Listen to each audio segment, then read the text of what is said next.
வணக்கம். தினத்தகவல் செய்திகள். ஸ்ரீபெரும்புதூர் அருகே மின்சாரம் தாக்கி 2 கல்லூரி மாணவர்கள் உயிரிழந்த சம்பவம் பெரும் சோகத்தை ஏற்படுத்தியுள்ளது.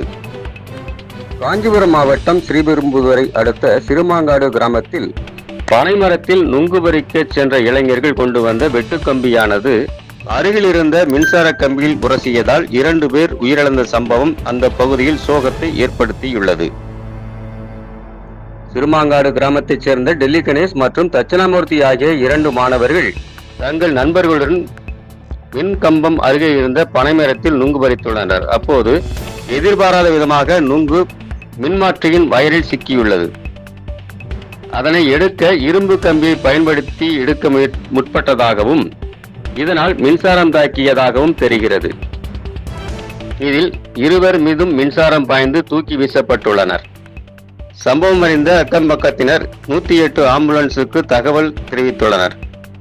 உடனடியாக விரைந்து வந்த ஆம்புலன்ஸ் ஊழியர்கள் 2 மீட்டு ஸ்ரீபெரும்புதூர் அரசு மருத்துவமனைக்கு கொண்டு சென்ற நிலையில் அவர்களை பரிசோதித்த மருத்துவர்கள் 2 ஏற்கனவே இறந்துவிட்டதாக தெரிவித்துள்ளனர்.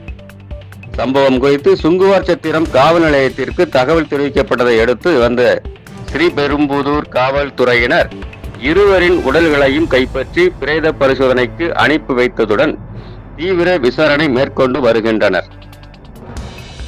மின்சாரம் தாக்கி உயிரிழந்த மாணவர்களின் உறவினர்கள் மற்றும் நண்பர்கள் கதறி அழுத சம்பவம் அந்த பகுதியில் மிகப்பெரிய சோகத்தை ஏற்படுத்தியுள்ளது.